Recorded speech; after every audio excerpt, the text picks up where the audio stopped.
diretso na natin itong ilagay sa turbo. Tapos, nalagyan natin siya ng tanglad. Then, sili, para may konting spicy konti. Siling green. Ayan. Then, lalagyan natin ulit ng paminta. Ayan.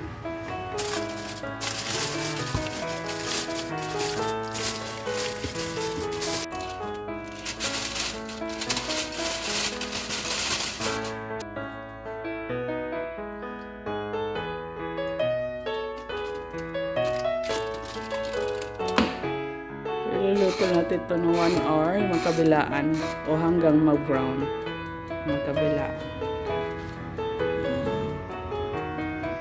After 45 minutes, tingnan natin. Brown na siya. Yan. So, ito na naman yung palulutuin natin hanggang mag-brown.